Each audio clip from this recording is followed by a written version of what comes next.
dirt road in a gooseneck, saddle up with me. Dry land in God's country, crops far as I can see. The headlights on both ends of my day. This country life is for me. Ride with us, HPJ. Ride with us, HPJ.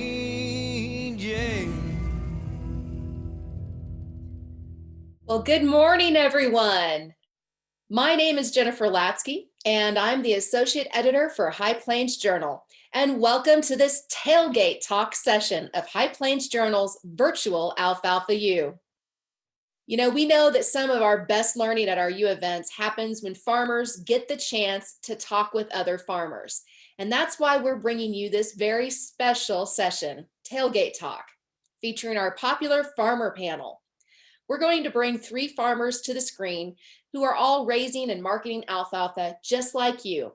And we'll discuss the opportunities and the challenges they face and how they've managed them.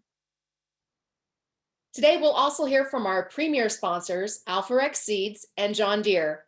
They'll be sharing exclusive information about their latest offerings that will bring you efficiency in the field and dollars in your pockets. You know, Alfalfa U seminars have been going on for 6 years now, and High Plains Journal has been proud to bring them to your areas. It's just one way that we are investing in you, our neighbors and friends. But we know that the next generation of farmers needs our help too. And that's why now until April 30th, High Plains Journal will donate 25% of every subscription sold to a state FFA organization of your choice. So visit hpjsubscribe.com/FFA and help a chapter near you. We know that education for alfalfa growers is vital to your bottom lines. So if you missed any of our first three sessions, you'll be able to view the recordings at hpj.com/alfalfau. There's something in there for all of you, so go ahead and check them on out. We also want to invite you to our in-person events throughout the rest of the year. Early bird registration will open up for High Plains Journal's Cattle U March 15th. Registration for this event, which will be July 29th and 30th, is just $50 until March 29th. And we are so excited to bring an event back to live and in person. So join us, won't you? By the way, after the early bird closes, the registration will be $100. So look for details on announcements of speakers and more registration details at cattleu.net. We couldn't do events like this whether in person or online, without the tremendous support of our sponsor partners. And we want to thank our premier sponsors for Alfalfa U, Alforex Seeds, and John Deere. Now, I'm sure many of you have had plenty of experience over the last year with Zoom, especially with webinars like these. But for those of you who may be unfamiliar with how this is going to go, let's share some notes.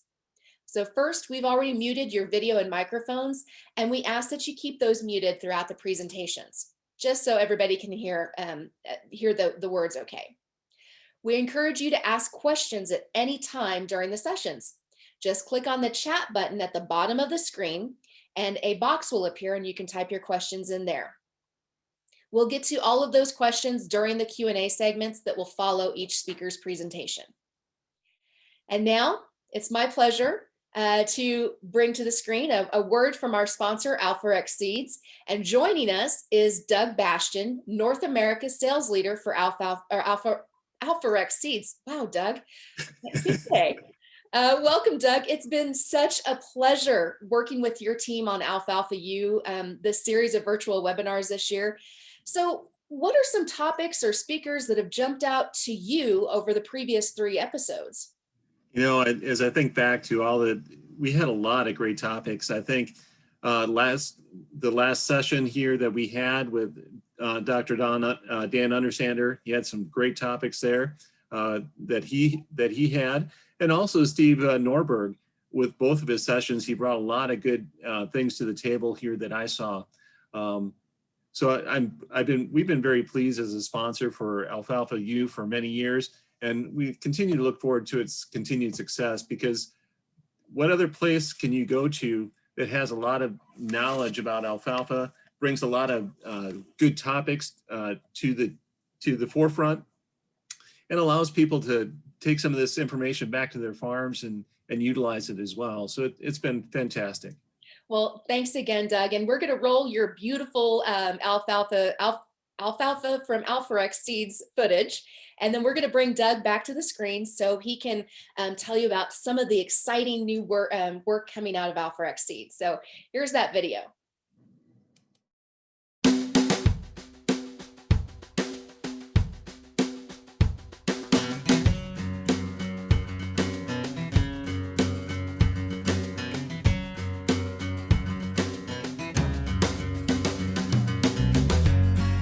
Hi, I'm Ron Cornish, General Manager of Alforex Seeds, one of the co-sponsors of Alfalfa U. I'd like to personally welcome you to Alfalfa University this year, and I hope that you find the information in Alfalfa University to be useful, informative, and that you'll take it back to your own farm or to your customer's farm so they can be more productive when coming to raising alfalfa. Alforex Seeds prides itself in having over 300 distributors and dealers across the U.S. representing the Alforex and Dairyland Seed brands. Now, we realize that there are a lot of choices when it comes to purchasing alfalfa seed. But we feel at Alforex Seeds, with our focus on alfalfa and other forages, that we break ourselves out of that pack. We also pride ourselves on our variety development process. With our connection back to Corteva Agriscience, our parent company, who is running one of the world's largest alfalfa breeding programs. This provides us an excellent opportunity to test and to research a wide variety of genetics to develop really great products. Alforex Seeds, in combination with the Dairyland Seed brand that we support, we have one of the largest portfolio of products in the market today. But don't take it from me. Why don't we take a little bit of time and listen to some of our very satisfied customers and how our products performed on their farm. Again, welcome to Alfalfa University, and here, let's take a listen to some of our customers.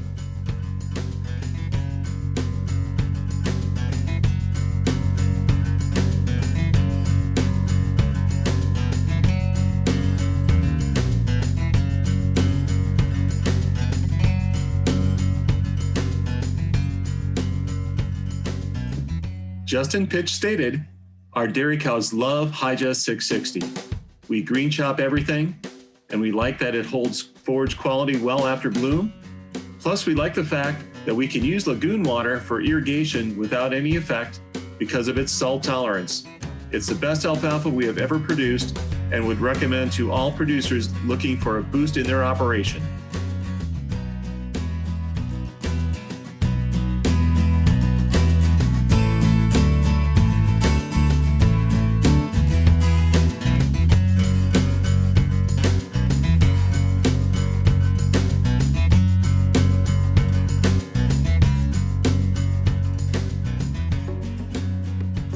Eli Bailey stated, once we got the water and fertility right, it seemed genetics was holding our growers back.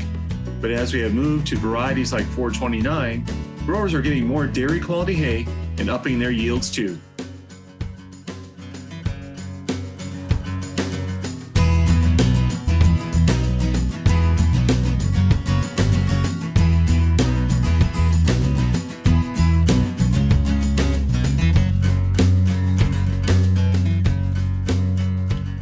Kist shared, this is my first time planting alfalfa.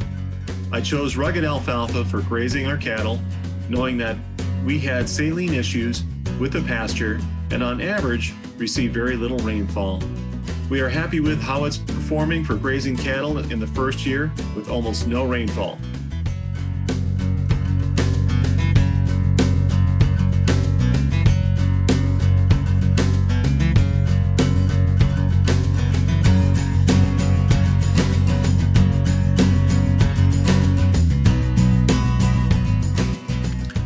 Aaron Adams stated, "Stand establishment at 4,400 was the best I've ever had in my years of farming.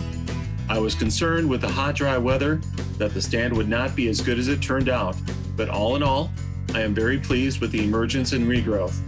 For first season alfalfa, it yielded and tested very well. 4,400 is everything I hoped it would be so far. I anticipate a very good crop this year and for years to come."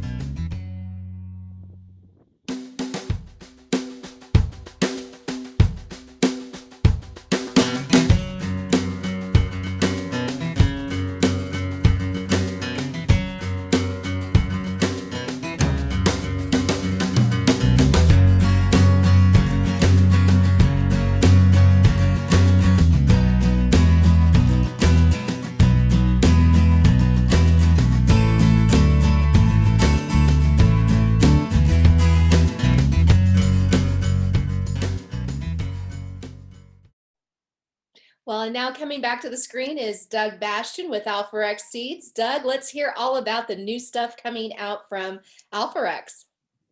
Absolutely.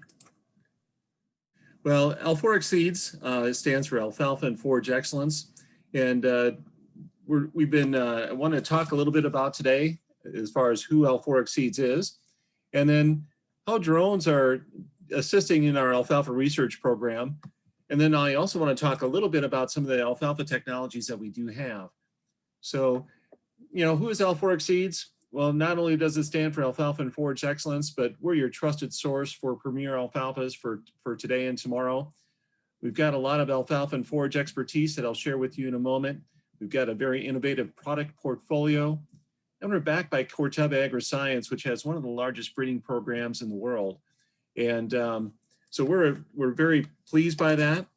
And as you can see, we've got a very strong distribution, as you heard from Ron, that we've got over 300 dealers and distributors across the country. But not only that, we have when you look at the 10 district sales managers and Dr. Don Miller is our product development manager and support person, we've got over 100 years of experience in alfalfa and forage.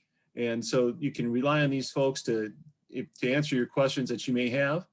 Also, from a research perspective, we've got a brand new research station up here in Connell, Washington, along with the one here in West Salem, Wisconsin.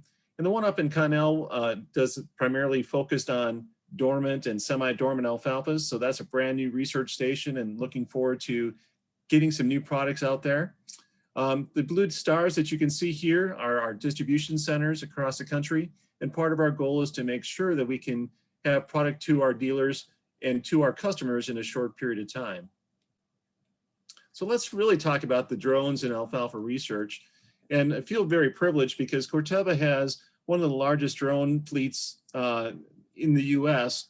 And really part of that focus is on alfalfa, and we use this technology to advance our alfalfa breeding. And so what's the advantages to using drones in our technology and research? Well, one, it removes human bias. It also removes that person-to-person variation. So it's more fast and efficient.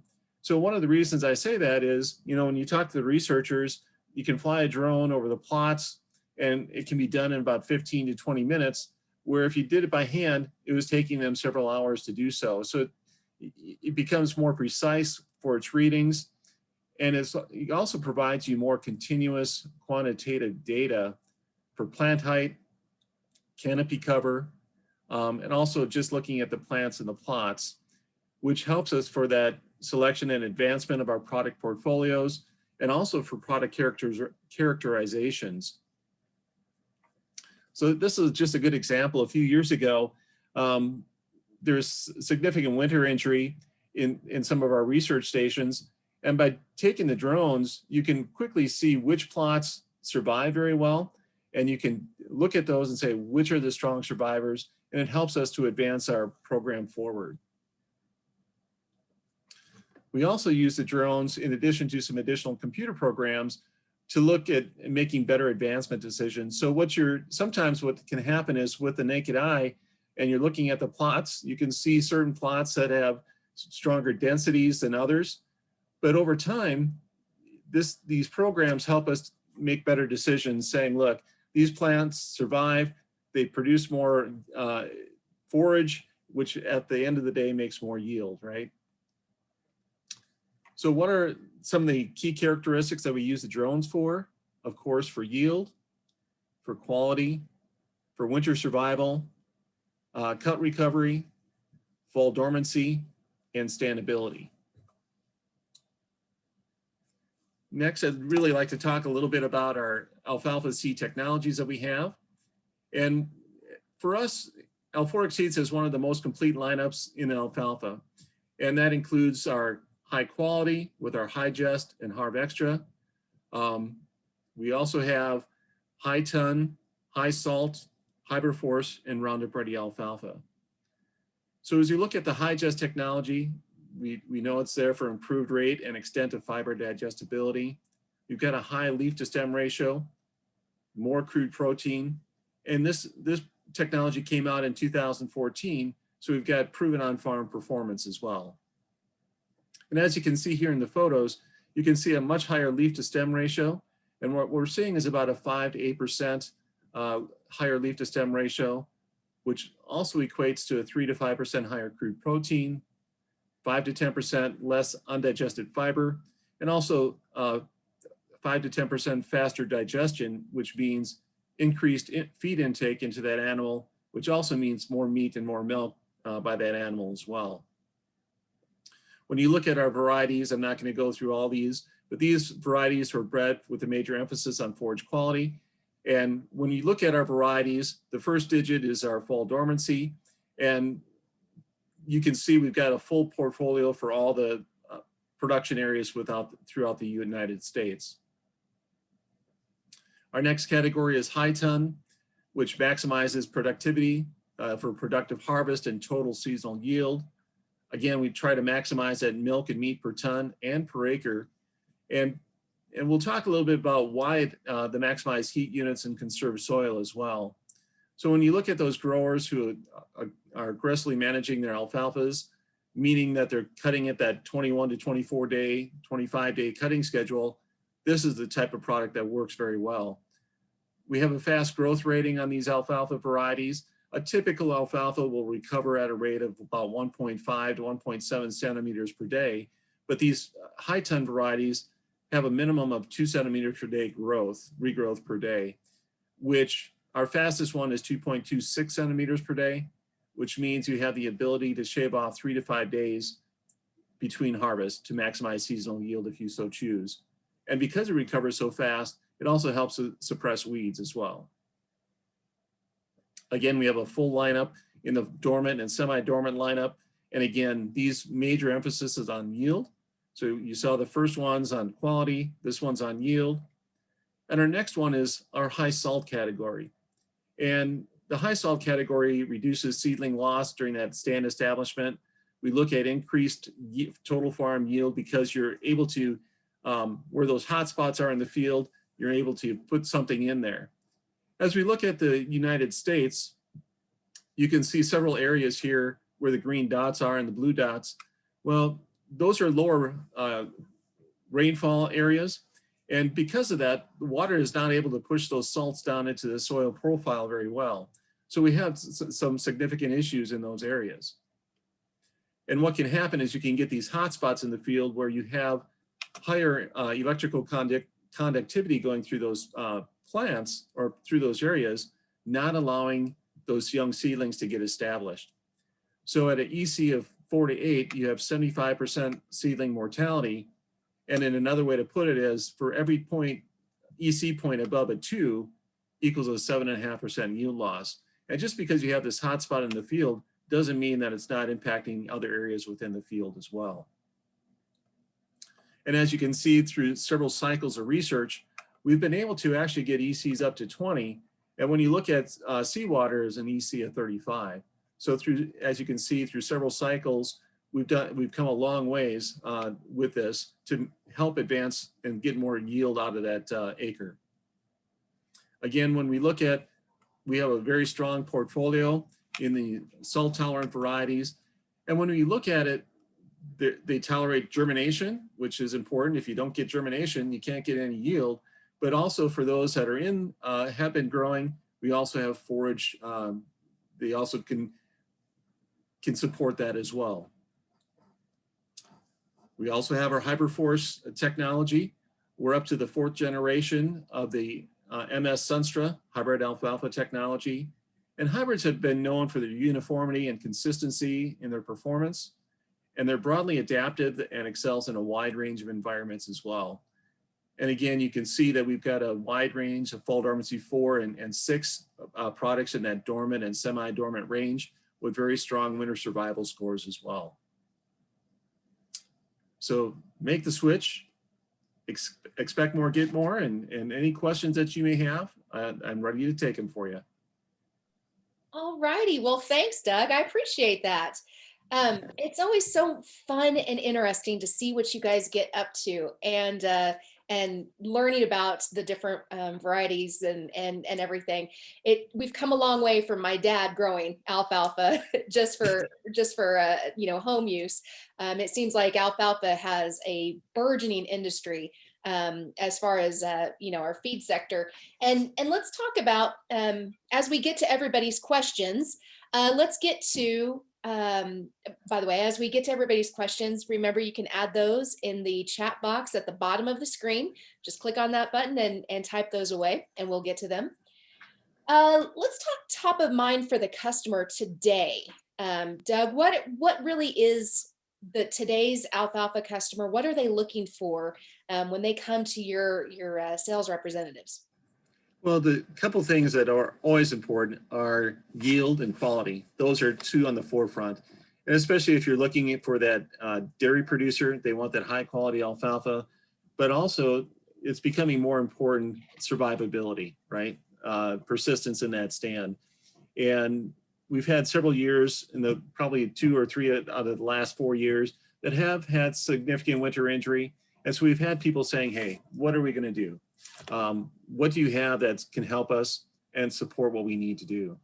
Okay. I think those are the key things that we're really seeing right now.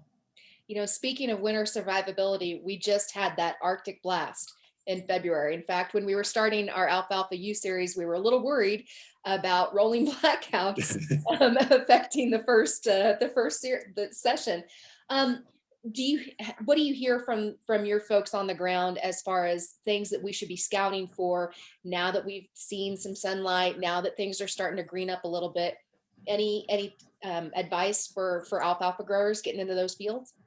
Well, it's once the stands really start coming along a little bit more, it's great to go out there, check those stands, making sure that there's no heaving going on out there, checking for those buds that are coming, and making sure that stand is looking strong and going to perform very well. And if it's not, it's best to get on there early and really take a look at, if you've had the stand in for longer than a year, you're probably going to have to rotate out and come back and put something else back in. If it's been under a year, then you can go back in and interseed into that stand to thicken it up if you need to. Okay. So remember, folks, you can ask your questions at any time. You've got Alforex on the screen, so this is a great time to pick Doug's brain. So, Doug, you talked about drones assisting and remote sensing, and I just love how we bring technological advancements as far as helping us be more efficient in how we do our breeding programs. Refresh my memory, how long does it take to get an alfalfa from, the idea phase to the consumer, to the fellow that's going to put it in the field? And how are we trimming those timetables down?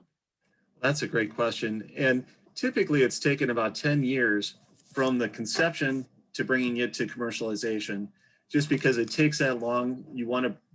Once you select something, you put it into some trials, making sure it's going to do everything. And the other part is, if it doesn't produce enough seed, it doesn't do much good either. So we want to make sure we've got adequate amounts of data to follow that and back that up. Well, the other part that with the drone research or drone in our research, how much time will it shorten it up? I think it will shorten that up a little bit more. I mean, I'm not sure if it's going to be how much less than 10 years, but it's certainly going to shorten that time frame up as well, which is pretty exciting, especially when as we said, with drones, there's no biases, personal biases, or if you have multiple people going out there and measuring the information, it's consistent. At the end of the day, it's consistent. A drone is going to see what a drone sees. Correct. Well, Doug, we've got a question from our audience. Mr. Miles wants to know, how do you evaluate a good stand versus a poor stand?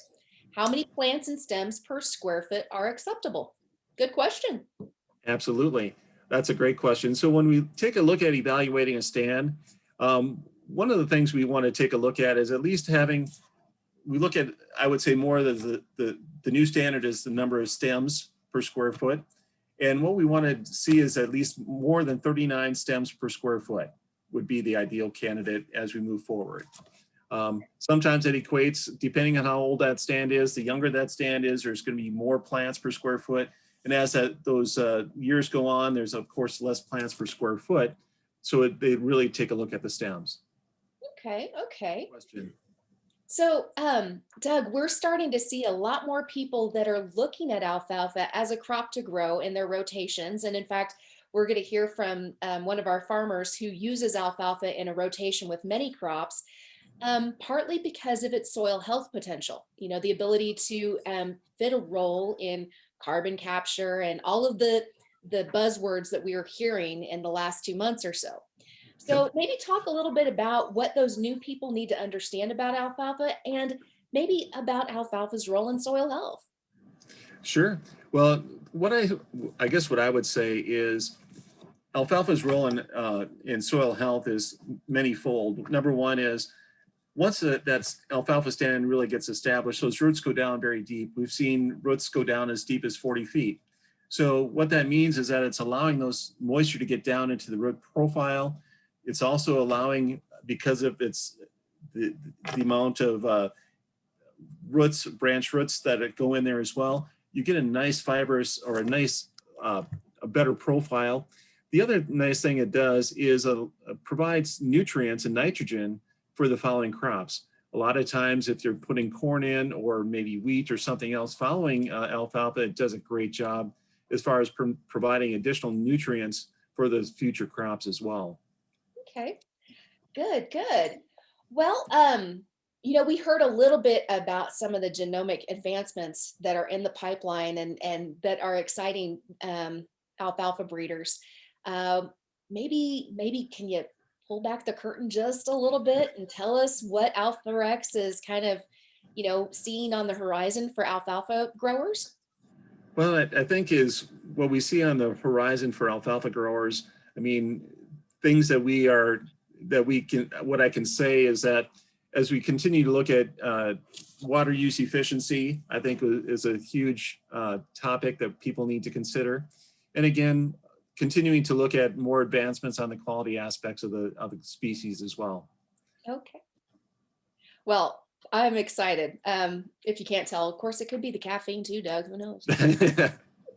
Well, yeah. one last comment as well I'd like to say, Jen, is that, with corn and soybeans, especially soybeans being higher in value, this will be a great year for alfalfa as well, just because, the cost of protein is going to be much more useful by planting and growing alfalfa and utilizing that in that ration as well.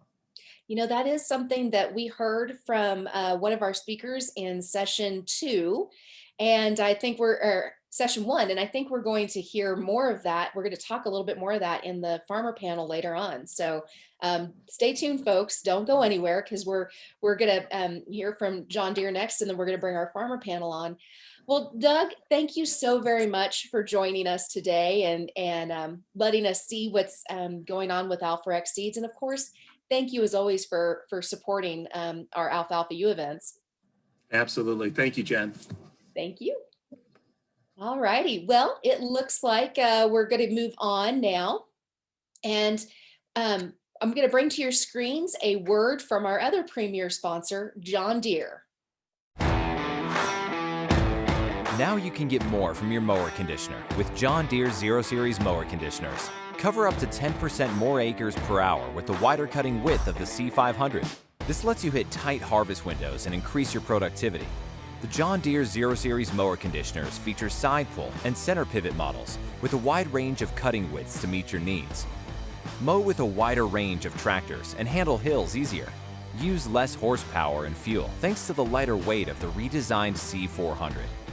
Customize your windrows to improve dry down thanks to wider conditioning rolls.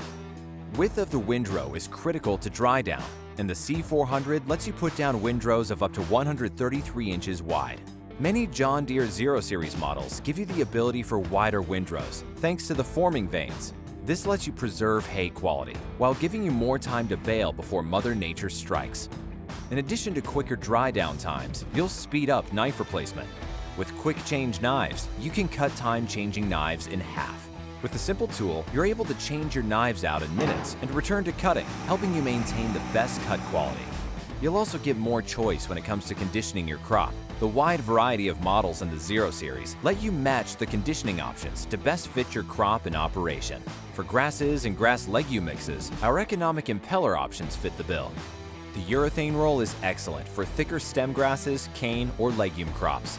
Two steel intermeshing options, the V10 and the Trilobe, offer durability with improved crop conditioning. John Deere is confident in the durability of its mower conditioners. To ensure you share this confidence, we've upped our warranty. Now, both parts and labor are covered for all components on the proven low-profile cutter bar for 5 years on all John Deere mower conditioners. Get more productivity, tractor compatibility, uptime, choices, and confidence with John Deere 0 Series mower conditioners.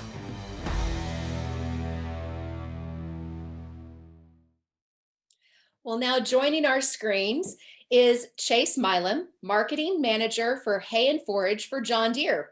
And after his presentation, he's going to be joined by Nick McKelvey, Product Marketing for John Deere. So Chase, welcome to Alfalfa U, and thank you so much for joining us today.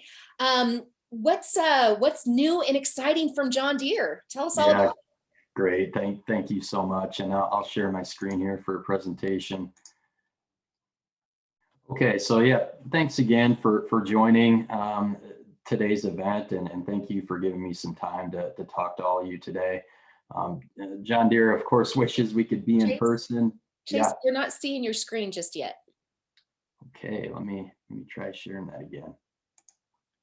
So we like I was saying, we of course wish we could certainly be in person, but fortunate we have the technology to still interact with all of you. So like she said, my name is Chase Milem. I'm the marketing manager for our hay and forage products for the US and Canada. And I wanted to give you a quick overview of our hay solutions that we provide. And John Deere is continually innovating through all of our products, but our hay solutions are no different. And we want to unlock that economic and agronomic value for you. And we believe we're doing that currently with our products, and we'll continue to innovate down the road. So real quick here, I want to jump into our mowing solutions. So we have a pull type mower conditioner, triple mount, and also self-propelled windrowers. So you just saw a great video, and we're really excited about our new 0 Series pull type mower conditioners. And you'll see those on our dealer partners lots this spring and throughout the summer, but also in the field as well this season. And that window for cutting seems to get narrower every year. So we are able to cover more acres now with our new Moco lineup and really have you running in the field longer. So real quick here, just want to hit on our 8 models. So we have a side pull ranging from 2.5 meters up to 3.5 meters, and then our center pivot 3 meters up to now new 5 meters. And historically, we have not offered a 5 meter or 16-foot option, but now we are this season, and we can cut up to 10% more acres compared to our previous model. We also have increased tractor capabilities. So a customer need maybe coming from you was that our historical 4 meter was too heavy and you couldn't pull it with your current tractor. So we've actually reduced the weight in that 4 meter option with our C400, and it allows you to pull that Moco with a lower horsepower tractor. The next one here, quick change knives. So this is a game changer for sure. You see it pictured in the slide here. but we can reduce that changing of knives by 50%. And really that's from that old bolt and nut option. You know, you've been out there in the summer or felt that rain coming and really need to change the knives out, and that takes time. So we provide this tool. It really easily just lift that up and slide that new knife in. And then the one of the last points here is the 5-year cutter bar warranty. We've always believed in the durability of our cutter bar, and now are backing that now with an exclusive 5-year cutter bar warranty. And then lastly, our conditioning options. So whatever your operation might be, size or scale, we offer the impeller, the V10 steel rolls, urethane, and tri-lobe. Next here, you'll see our triple mower conditioners. Offer a great lineup here as well. Front mount from 10 to 11.5 feet, and then rear going from 27 to 32. Conditioning options here is our impeller and rubber rolls. So we have a great lineup there as well, if that's an option for you.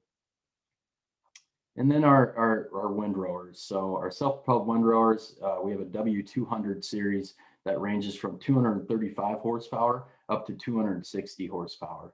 Now with this machine, we provide a rotary head up to 16 feet or 5 meters. Again, the conditioning rolls in this unit will be urethane, V10 steel, or tri-lobe.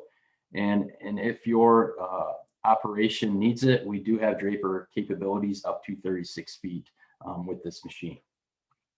The real great things about this self-propelled windrower is its integrated technologies. And this is really where we separate ourselves. We offer an auto track or automatic guidance system, and that really equivalates to increased productivity and effectiveness. We have the ability to cut up to 17 miles per hour in that auto track mode. So if you think about maybe an inexperienced operator in the machine, they're able to turn on that auto track, let the machine drive itself, and really understand what else is going on around them. We also have JD-Link Connect. So with JD-Link Connect, this means increased productivity and uptime while fully optimizing that machine. So we're enabling remote support, either from your dealer partner or yourself, being able to look at that machine, and then obviously analyzing all the data that's coming in to understand maybe idle time versus actual cutting or work time. We also have that constant header speed. So this equals consistent cut quality and windrow formation. So it maintains that platform speed throughout the varying crop conditions and also terrain. So it should help lower that fuel consumption. So that really covers our mowing solutions that we provide. So a wide range that should help you select for your operation specifically what you need. Next here in the baling portion. So we offer round balers and also large square balers. So round balers, we've had our 0 series balers out for a couple of years now. We offer 4.5 or 4x5 up to 5x6 balers. One key feature I want to touch on here is our pre-cutter system. So we're able to size that crop as it comes in to the baler with either 14 knives or 20 knife system, and that will reduce that time and effort in feeding losses. So there is a study done by K-State on this, and if you want more information, please reach out to your John Deere dealer and they can provide that to you. There's also a drop floor, which we can clear plugs in 30 seconds. So that enables you or your operators to be able to run with the confidence, knowing that if we do plug this, we can drop that floor and be cleared out in 30 seconds or less. Next here, exclusive to John Deere, is our +2 accumulator. So this really enables that operator to select when they want to drop that bale, not one at a time throughout the field. So you can see the picture up in the corner here of this slide of all those bales lined up. And you can, if you think about retrieval process, this allows that tractor to go up and pick up all those bales in one line instead of running throughout the field where the bales are scattered. So this also will have an agronomic benefit and save time in the end. Tractor baler automation. This equals really less premature opening of the gate. So it's automatic tractor and gate operation that happens. The operator does not have to run that really increase quality and productivity of the operation. And lastly, here on round balers, I wanted to touch on B-Wrap. So B-Wrap is essentially exclusive to Deere. It is, and it's an alternative to indoor storage. So it has technology that does not allow the elements, rain or snow, to get into the bale, but does have micropores that allows it to breathe throughout its sitting process outside. On average, net wrap bales stored outdoors had 10% dry matter loss, and the B-Wrap bales had 2%. And there's many testimonials out there about dropping both a net wrap and a B-Wrap bale in front of the cows, and the cows immediately going to that B-Wrap bale. So large square balers offer a 3x3 here, as well as a 3x4 solution for you. Some key features on our large square balers are baler assist. So it's really taking a job that maybe was a 2-person roll down to 1 person. And really you can diagnose issues and clear plugs quickly and efficiently with this baler assist option. And it allows you to forward and reversing from the cab, or you can see in the picture, we have a Bluetooth option. So if you want to get out and check your baler with this Bluetooth option, look at the knotters, you can run the baler from that Bluetooth and look at the baler itself. Our moisture sensor and weight system. So these are great features that we offer as well. Our moisture sensor is and our weight system is measuring flake by flake, and it's measuring real time. So we're getting that measurement at the front of the baler, and we're able to give you real-time data as you run through the field. And this essentially enables us to offer you what's called our Bale mobile app. And you can see the iPad there in the picture, but this allows you to make better decisions on the go. So you understand what moisture it's at immediately as you enter that field. And also you can tag bales with this system. So if you're baling and you see a bale that is high in moisture, you can essentially tap that, mark that bale as high moisture, and then in that retrieval process, that person will know this is a high moisture bale. Maybe I need to separate that out. So a lot of different things that can be done with our Bale mobile app as well. Really quick here, wanted to hit our self-propelled forage harvester model lineup. A couple years ago, we came out with our wide body models ranging from the 9600 or 616 horsepower up to the 9900, 956 horsepower. So we've had great success with this machine out in the field running over the past few years, and really great things happening. And then of course, the John Deere style integrated technology, and on this self-propelled forage harvester, we offer a Harvest Lab 3000, which can give you moisture and yield mapping throughout your field and understand that in the off season as well.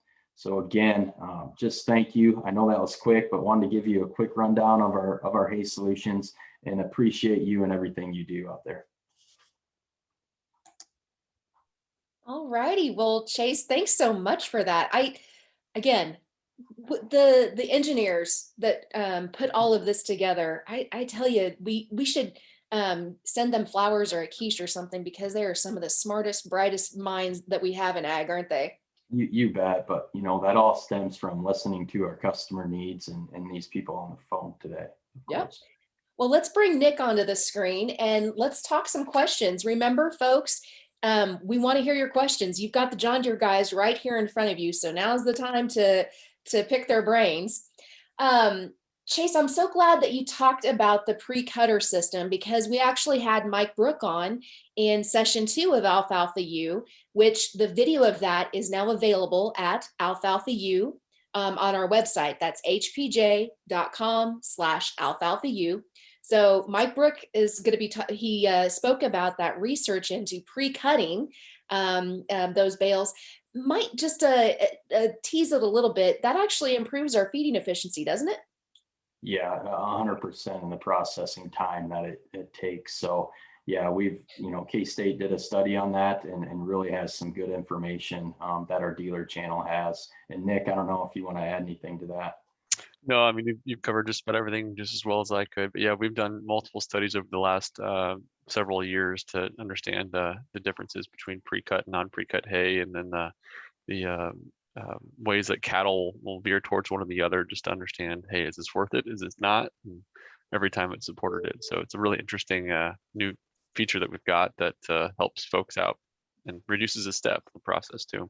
Well, and anything that you can do, it seems, to give yourself a leg up in marketing your alfalfa to the end consumer, because this isn't a commodity crop. This is really you have a customer base that is seeking something specific, and if you can give yourself an edge over the next guy, that seems like you could get a little bit more per bale, or just a little bit more here and there.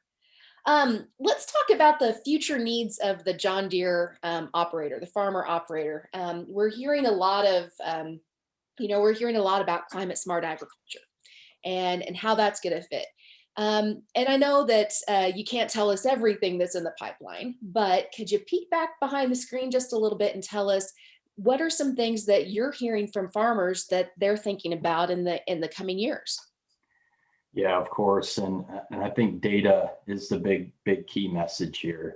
And you saw some of that in our technologies already with our Bale mobile app on our large square baler. That's data pouring in, but we're constantly looking to innovate all of our products, and we just had a huge product release and more of our large ag products, and you'll continue to see that as we move forward. We're looking to run faster than we ever have, so everyone else can leap forward essentially. Good. Let's look at we have a lot of custom operators, it seems, and we're going to hear from one of our farmers on the panel that is a custom operator. What are some things that you're using that really do appeal to that custom hay guy?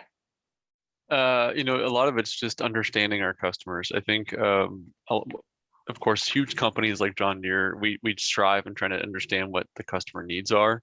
And sometimes it can be challenging because we're so big, and trying to get to those customers to understanding their operations is a huge feat. One thing that we in Hay and Forage really pride ourselves on is understanding and visiting some of those customers. I mean, clearly we can't get to all of them, but I know personally I've been on dozens of customer visits and understanding, hey, what is their operation? What's their challenges in their industry? What's their challenges in their climate? And it's hard to address each and every one of them, because we're trying to make one machine that fits 46 holes in the market. So that's the challenge. But I'd like to think that we try to listen to our customers as closely as we can and try to make something that fits all of their needs as best as possible in the marketplace. Okay. Now, I know, having worked with John Deere in the past on other projects and in other segments, service really is a hallmark of what you all do. And if there's any industry that needs service on time when it matters the most, it's the guys that are trying to get hay out of that field. Maybe talk a little bit about that commitment to service and really helping farmers when they need it the most. Yeah, you heard me mention JD Link enabled machines for remote support is one, but constantly our dealer channel is spread throughout the U.S. I mean, you probably see John Deere stores every 30 miles you drive, and that's purposely done. We want to make sure every customer is reached through our dealer channel, and those service technicians are trained within Deere, and they travel all over, and we do a lot of training with them. So we make sure they're capable of working on those machines quickly and swiftly and able to do that. Okay. Nick, anything else to add? No, I mean, I would just echo everything that Chase mentioned. I think John Deere as a whole, our services are number one priority. I think all of us can relate to that, even with if it's our vehicle or something like that in our life. If service is not readily available, it is a deterrent. We don't like that. It's an inconvenience. So if John Deere can solve that service ability problem and get to the customer faster and get them back up and running, hopefully we've solved their problem and make their lives easier that day or that week or whatever it is. So. Okay.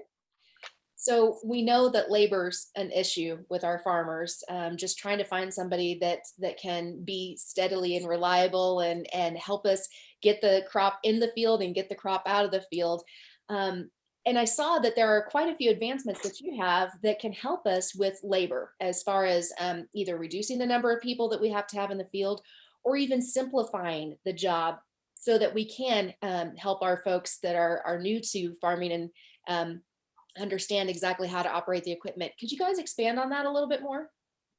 Yeah, absolutely. And that's with our innovation and our products. The technology side continues, or the automated side continues to help some of those inexperienced operators that they're having to hire because, those experienced ones are doing something else or they're just not interested anymore. So yeah, that's obviously a focus of ours. You saw just within our mower conditioners, a simple thing like the quick change knives.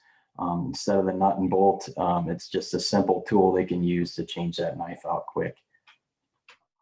Yeah, I really do appreciate how the equipment manufacturers have really figured out we're not all 6'5", and some of us Right. have smaller feet, some of us have there's changes to the equipment for everybody.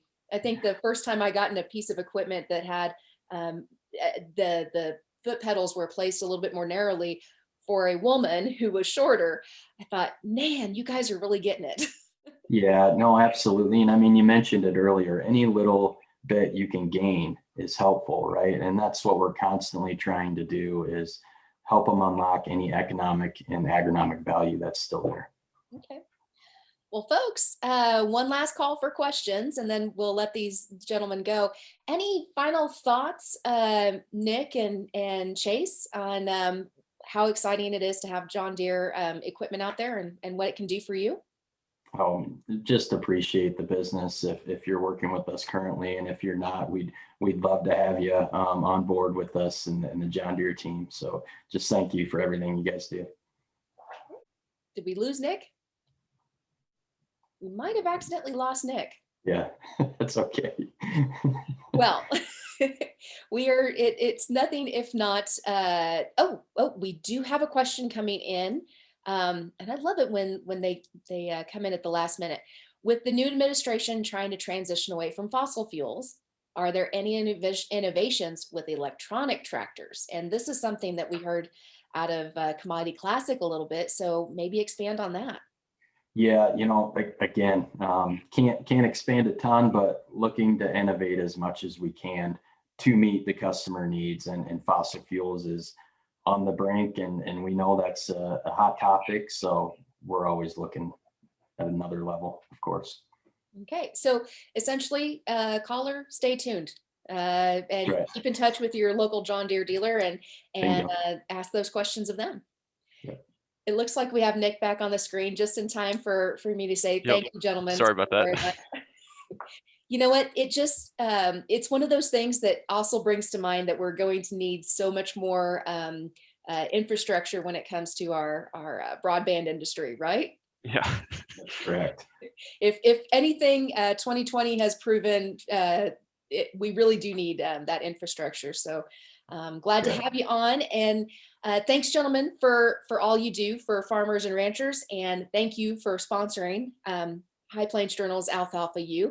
And later in the session, we'll bring you back to ask some questions of our farmer panelists. Okay? Perfect. Thank you. sounds great. Thanks, gentlemen. All righty, folks. Well, it doesn't look like we have any more questions for now. So we're going to wrap this up and get right on to our farmer panel and get them ready for the screen.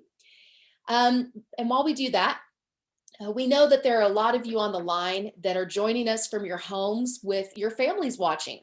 And High Plains Journal is proud of our commitment to the next generation of farmers and ranchers. And that's why now through April 30th, High Plains Journal will donate 25% of all subscription revenue to a state FFA organization of your choice.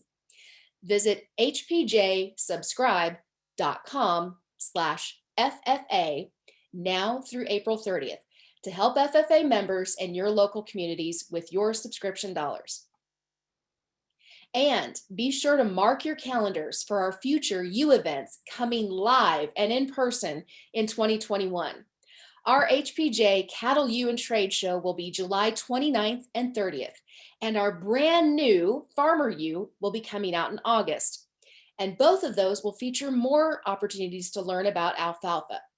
Watch the pages of High Plains Journal for details, or you can visit cattleu.net or farmeru.net and register today. In fact, early bird registration for Cattle U is opened up, and that's a $50 savings on the regular registration price. So go ahead and check those out right now.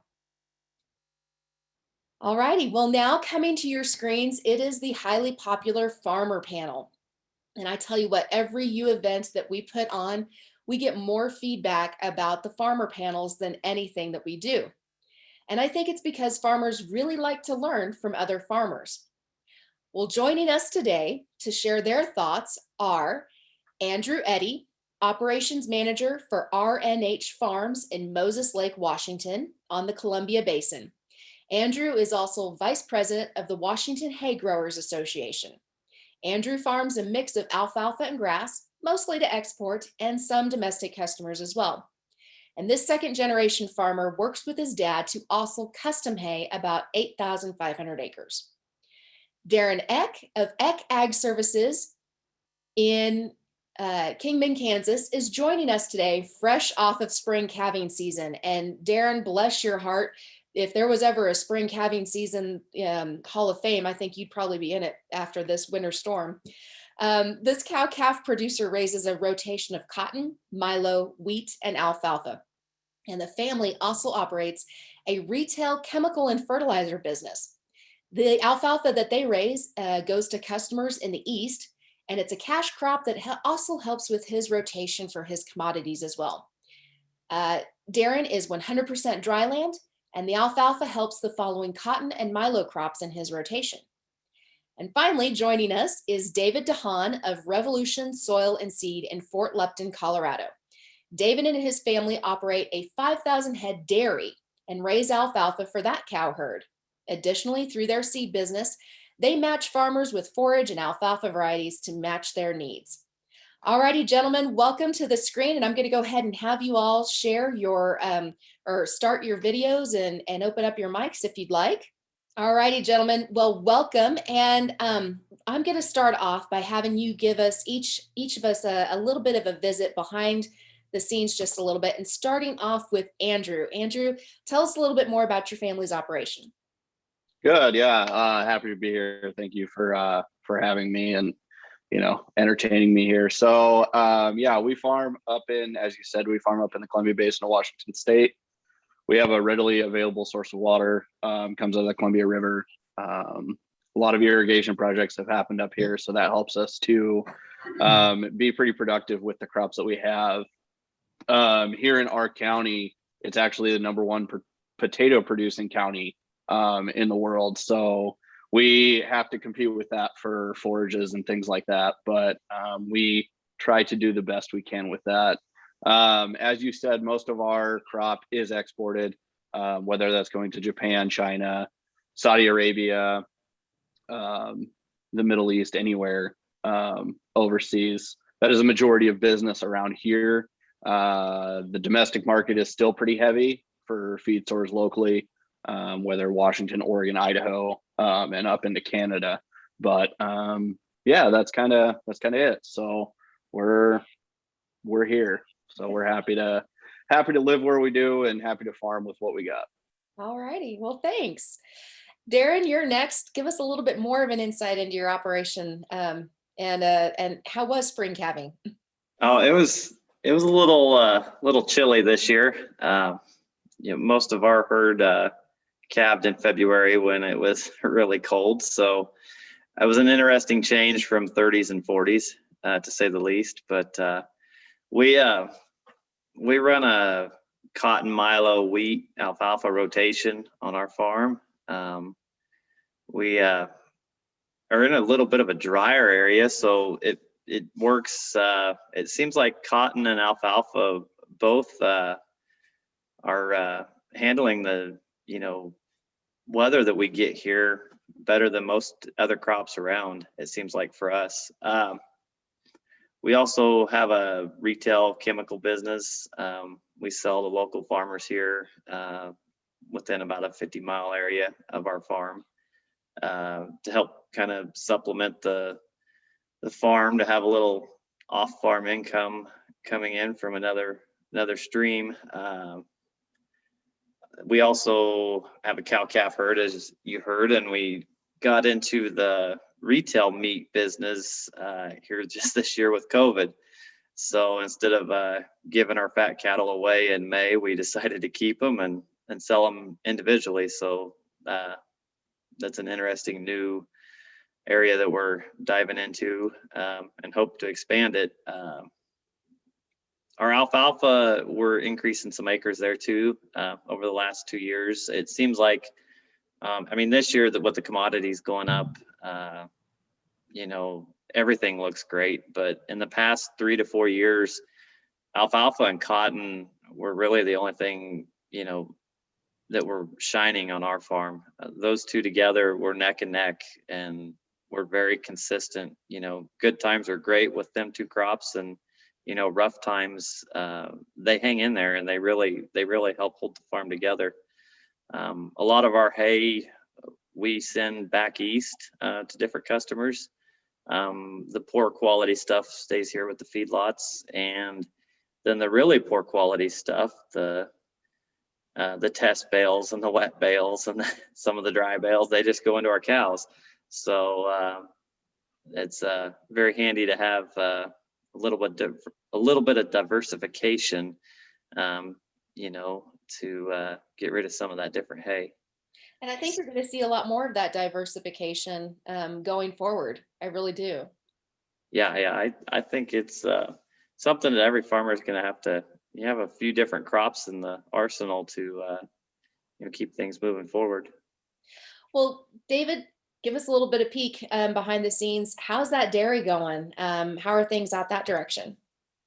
Dairy's doing good. Been definitely busy. That cold spell really put a little bit of a hurt on us. And cows definitely don't want to eat when it's cold, and made a little bit of a struggle, but good bedding and great employees really helped us out, and we got through it. We're a little nervous for this weekend. We're predicted another big storm. They're saying up to 30 inches possibly. So where we're at, we're pretty dry. So we're actually looking forward to the moisture. It can't hurt us for our irrigation season coming up. Okay. All righty. Well, gentlemen, let's talk a little bit. Let's start off with production. I always like to get that out of the way because it's one of the things that we always love to talk more about. You know, what varieties are you running and that sort of thing. And folks, don't forget, as we go along through this, type your questions in the chat box and we'll get to those on the screen live right here. Okay. So first off, let's talk about what do you consider in your decisions for your variety selection? And when do you decide to rotate out or to replant? And you know, we talked a little bit. I think we'll start off with Darren actually, because you do a lot of rotations and things. So when do you make that decision, and what goes into your variety selection, considering what you're going to be planting afterwards? So for our varieties, we're running 2400, Dairyland 2400, 2600. 3400, and just this last year we planted 36 and 4400. I was pretty excited when I drove by the fields the other day after that cold spell. We had a lot of young alfalfa that was just planted this last fall, and it was green. So I'm fingers are crossed on the 36 and the 4400 to see them this spring.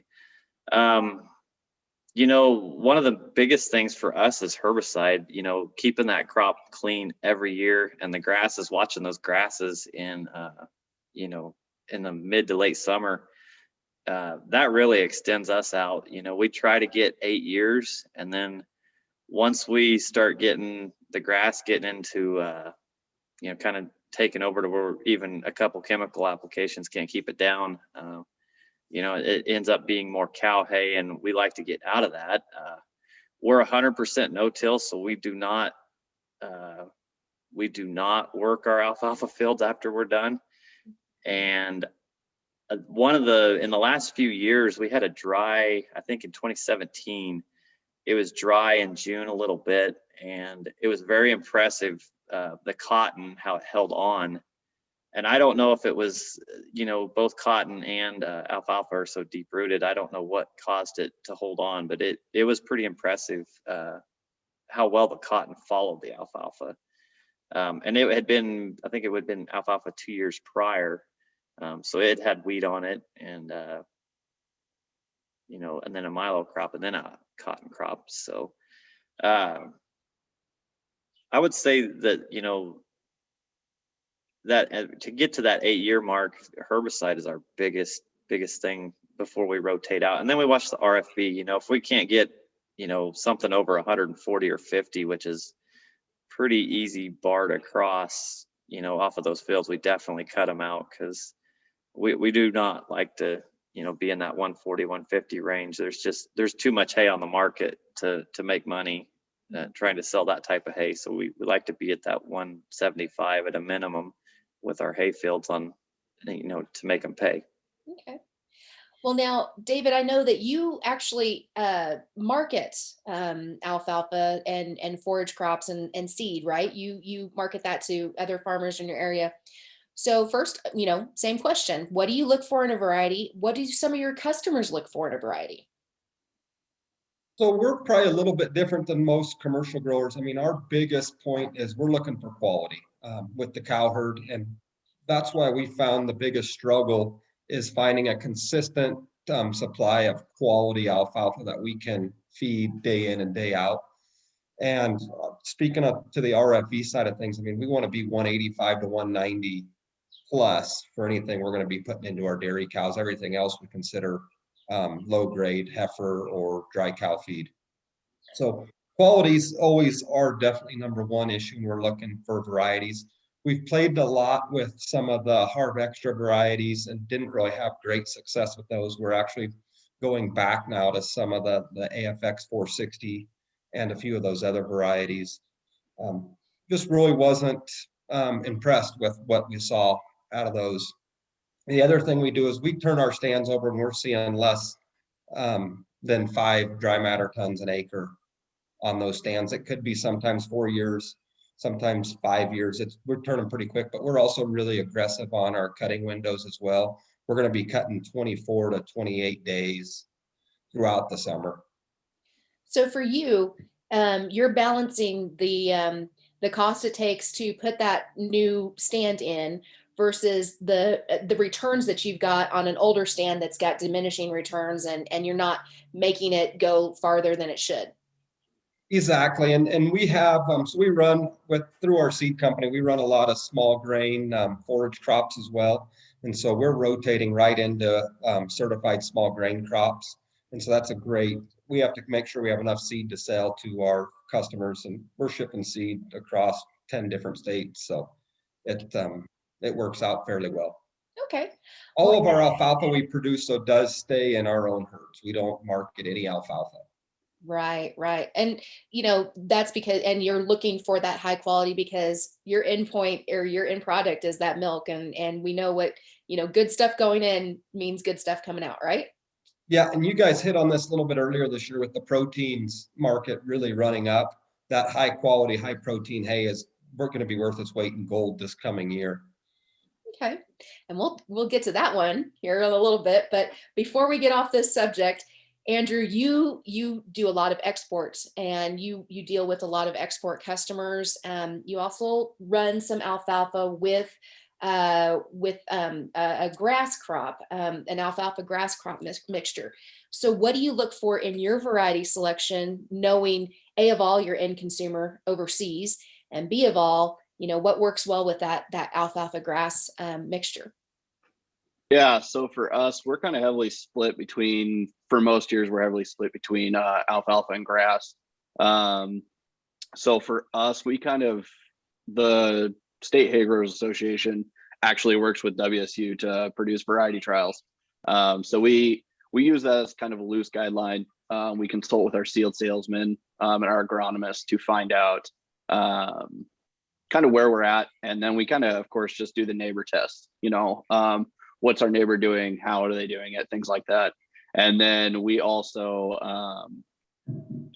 we look for a variety that is going to give us kind of the best yield and quality at about the same time. That's kind of where we're at. The nice thing about the export market is there's a wide range of customers for any type of hay. So we kind of shoot for where's that kind of fine line about where we're getting the most yield, best quality, and things like that. For our grass alfalfa mixture, that's just kind of we use whatever we had planted. If the stand starts thinning out a little bit, we'll plant a little bit of grass into it and keep it going for a little bit, and then most of that will go domestic. And then as for stand length for alfalfa especially, we're normally rotating out about every 4 to 5 years. Once that yield starts tapering off below about the 5.8 to 6 ton range per acre a year, we'll kind of start rotating it back out to grass. And then we'll run grass for a couple of years, and then we'll go back. So. Okay. d.bastian, are you still on the line? Let's bring you back and have you ask a question of our farmer panelists here. I'll let you I'm still here. There you are.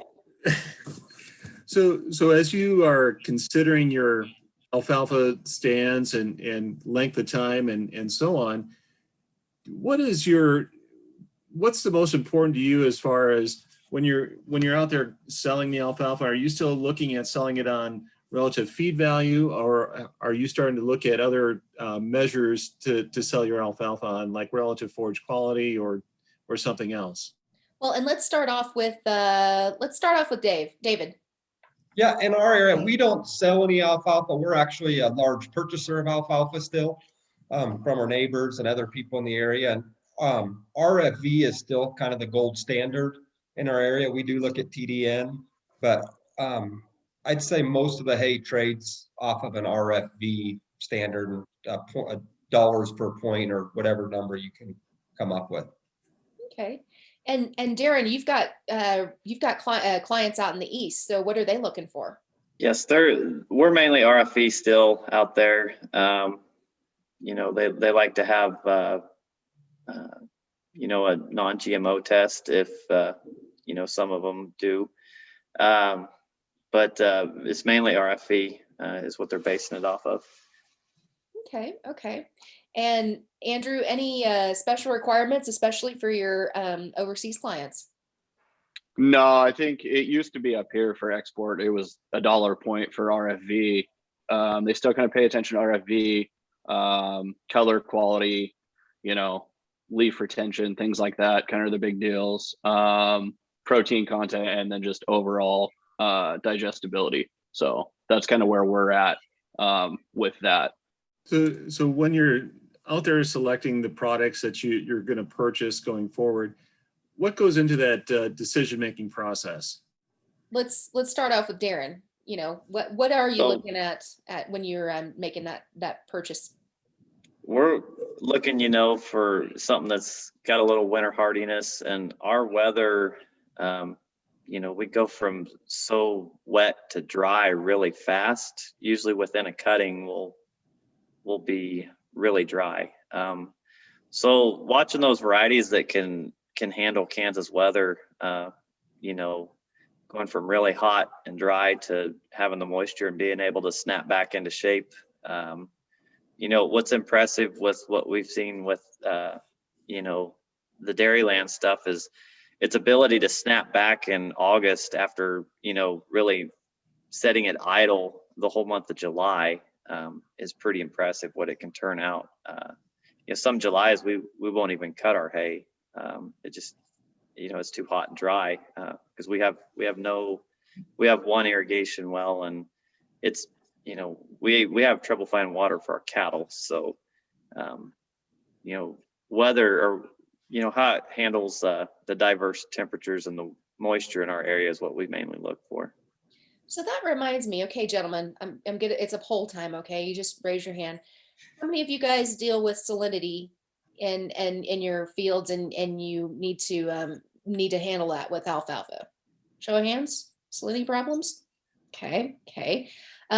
Potassium problems. We heard earlier from in one of our previous sessions from our experts up in North Dakota and Wyoming that we've got some potassium deficiencies in our alfalfa. So show of hands, anybody have that on their brain right now?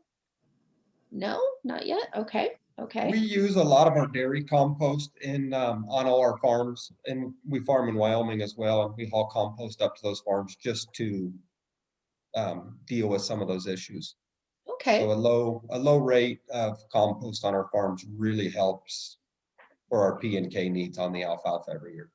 And you test that compost before you haul it up there. There's some sampling just so you know exactly what you're applying. Exactly 100%. Okay. Okay. Andrew, you mentioned salinity. Let's talk about salinity in the soils and how you can mitigate that. Yeah, we've had some problems in the past, and we actually have another grower in the local area that I was just talking to the other day that is having some salinity problems. So for us to mitigate it, we pretty much just take and we'll plant a salt tolerant variety. We've planted some America's Alfalfa salt tolerant in the past. That worked really well. In most spots, that field is now in Timothy currently. So in most spots, you can see a little bit of stunted growth, but the other kind of mitigation device that we use is we'll actually rent it out for potatoes. So it'll go for a year for potatoes, kind of push most of that stuff down, and then we'll come back in and plant alfalfa or grass. So is that how you get pre-salted French fries? Exactly. Yeah. Yeah. All righty. Well, Doug, thanks for joining us for questions. And remember, guys, if you've got questions, add them to the chat and we'll get to them here. We've got our farmer panelists here. It's your tailgate talk. So now's the time to ask those questions. And it looks like we do have one from the chat. Fellas, do you do a separate hay test if you raise low lignin like the Harv Extra versus conventional alfalfa? Let's see here. David, what do you say to that? Yep. So we test every cutting off every field. Once we bring it into the dairies, we sort it into the dairies by protein and RFE. Okay. So yes, it is tested. We do not. If a Harv Extra tests very similar to a conventional, it'll go in the same stack.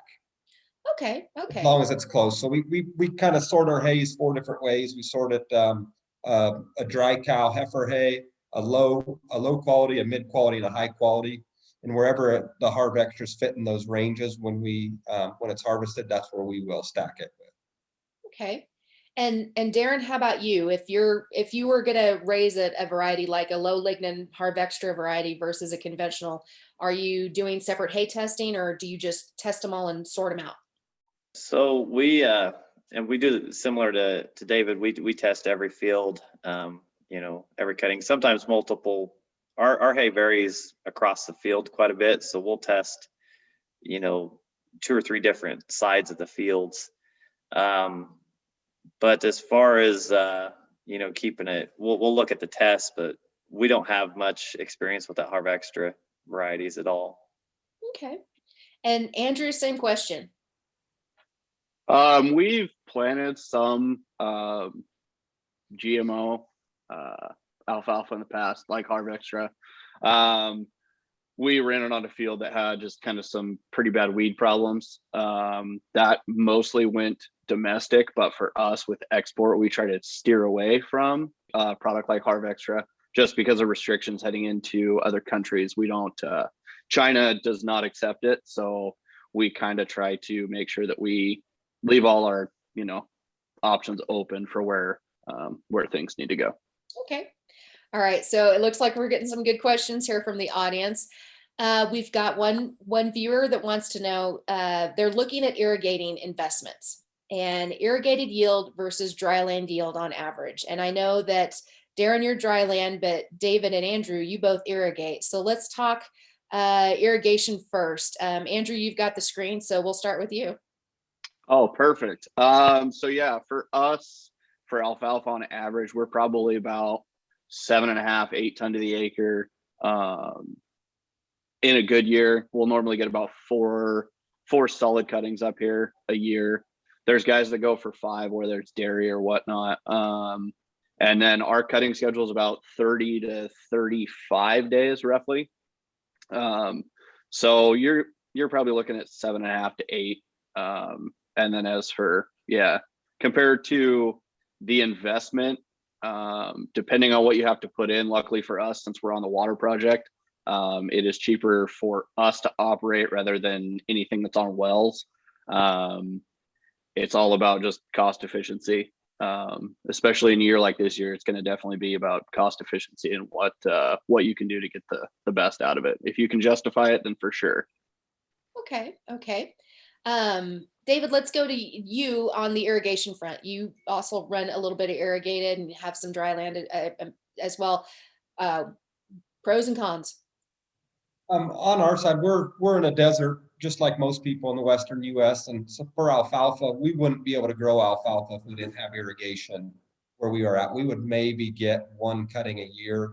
And then if the stand would survive till the next year, it would be pretty miraculous, really. We just don't get those summer rains. So our dry land crops tend to be more winter crops, triticales and wheats that we will cut for forage in the spring.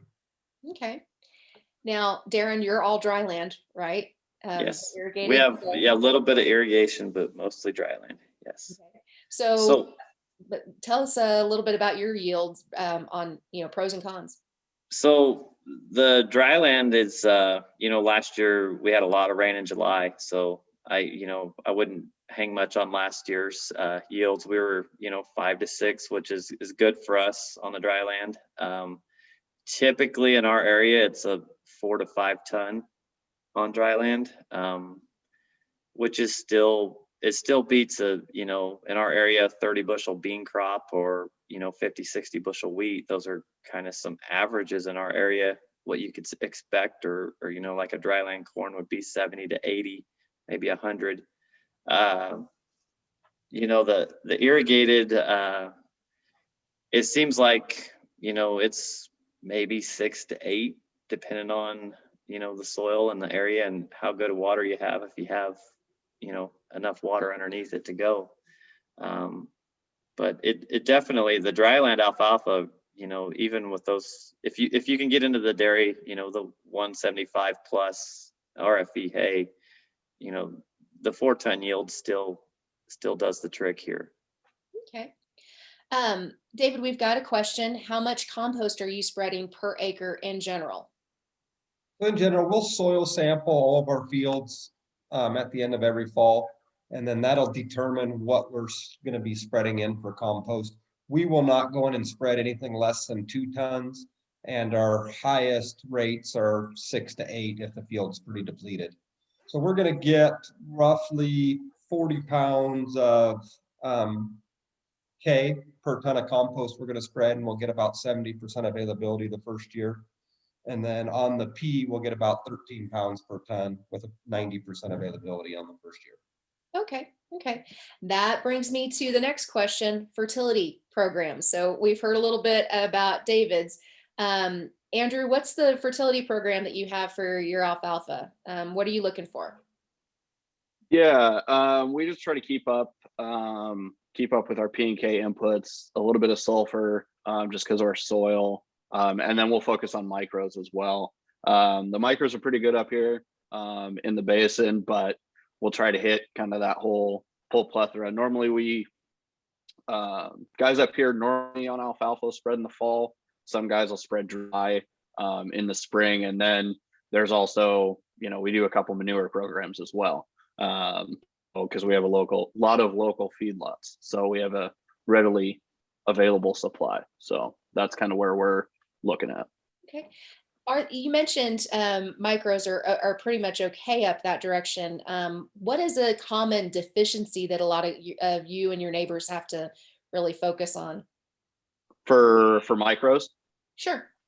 Yeah, a little bit of boron, some zinc, but for the most part, it's kind of small, minute amounts. A little bit of manganese, but nothing too major.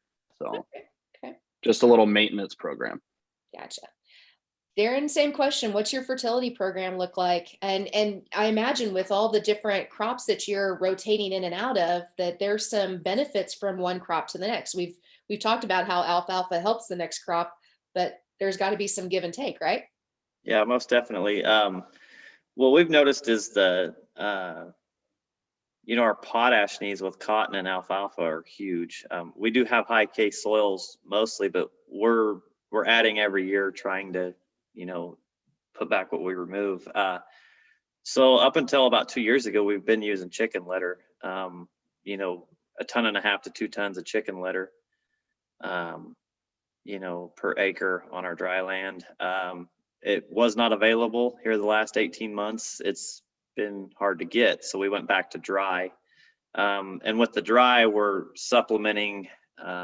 We foliar feed with a high ortho fertilizer about 7 to 10 days after we cut, maybe even closer to that. We watch the weather, and we'll throw some humic in there, some hydrohume in the tank with the liquid fertilizer that we put on. We'll put a couple gallons of like 318-18 over the top, and then we just try and bend that around the weather. So if we get a rain event, we want to be foliar feeding within 24 hours of a rain event, and foliar feeding after 7 o'clock at night. So it's kind of a 7 to midnight type of thing when you're foliar feeding.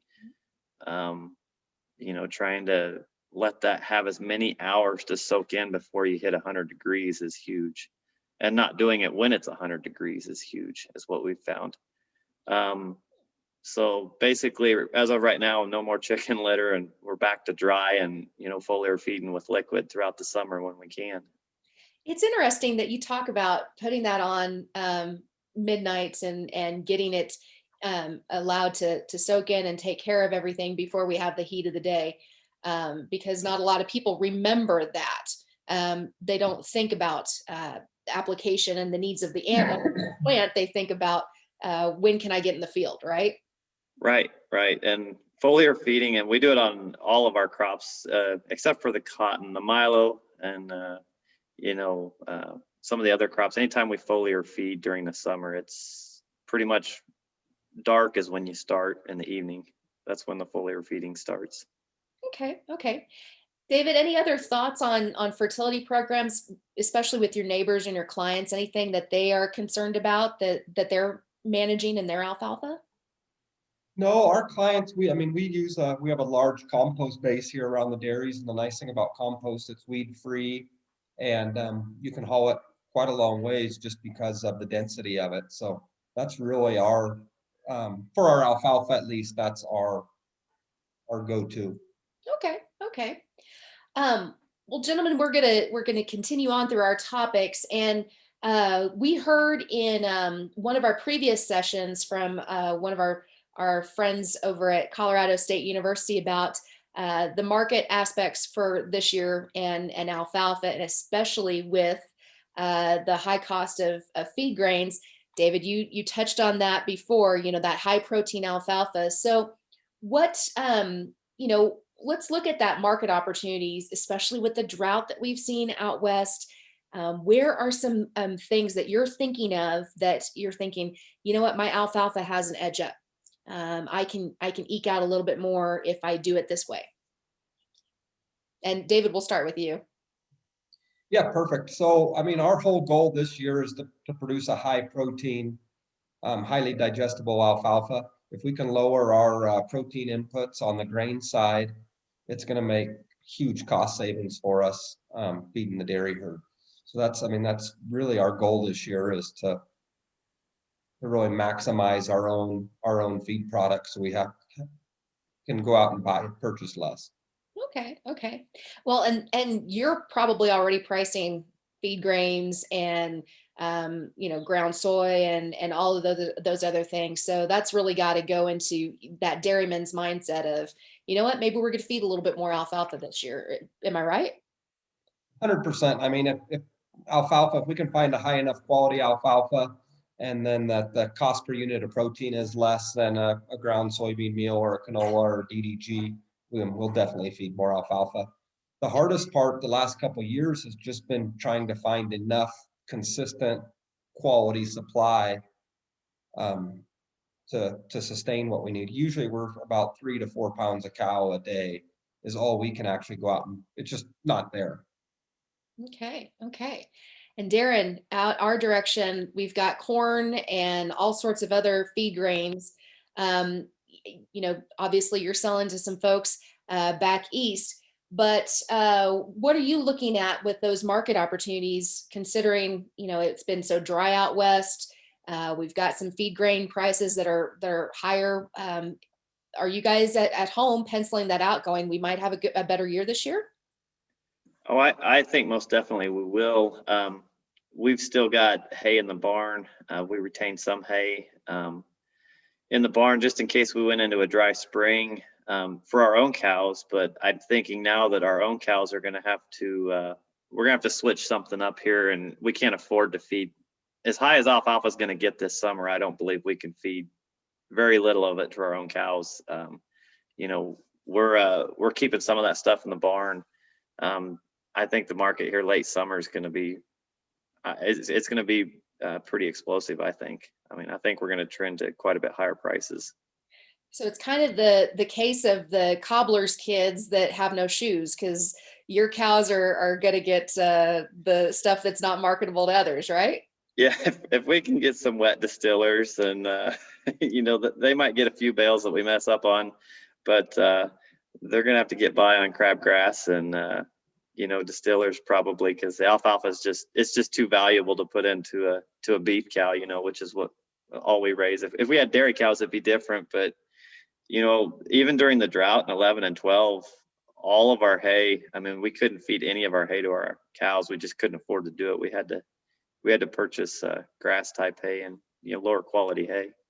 Well, and if it makes you feel any better, my dad and my brother did the same thing when we still had the cow herd. So totally understand those girls. They'll perform on pretty good stuff. So, Andrew, thoughts on market, and especially with your export buyers?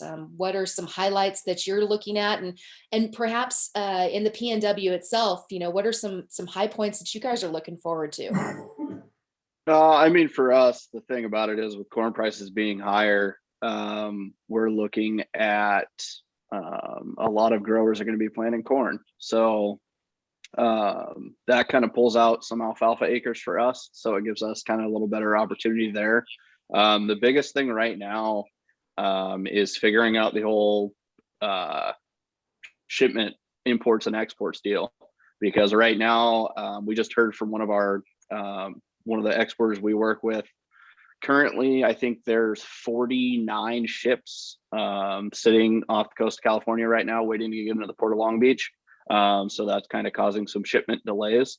And then also the fact that containers, instead of getting loaded with hay right now, they're actually getting shipped back empty because they're charging more for imports rather than tying up the container and sending it back for export. So hopefully that'll get straightened out right now. There's a lot more ships coming into the Port of Tacoma, Seattle, up here in Washington. So that's at least a bonus. But for us, just kind of the wide range of products kind of will be the thing. I think alfalfa prices will stay about where they're at right now for us up here. Domestic market might be a little soft, but hopefully it'll stay right in there. And then, it's just kind of going to be one of those years where you mind your P's and Q's, watch your input costs as best you can, because they're all increasing right now, and go from there. Okay. Let's talk a little bit. Let's switch up some gears here. Let's talk about getting the crop out of the field. We heard from our friends over at John Deere, Chase and Nick, and Chase and Nick, I'm going to bring you back to the screen, fellas. Now's your chance to ask farmers some of those questions that you had about their equipment needs. Be honest. Chase, Nick, are you still there? Yeah, I'm still here. And Andrew, I've heard the same thing about the shipping container issue. That's difficult. Just another obstacle, right? So we just like to know kind of what technology you're currently using in your operations from an equipment standpoint that you can't live without, and then what would you like to see in the future from us as well, if you are using our equipment, or if not, hopefully we can create something that will get you in our equipment, right? Let's start with Andrew. Yeah. So currently, I know we don't run any John Deere equipment. But I think heading into the future, the biggest thing is just keeping track of the cost. I mean, that's the biggest thing, is how much that piece of equipment costs me to run per acre, per gallon of fuel, how much my labor costs to sit in that machine. And then where are the increases in efficiency? We talk about GPS technology and all of that. And then the other thing, especially for us, is dry down time. That's going to be the biggest thing, because we sit there and, we try to aim for these weather windows as best we can.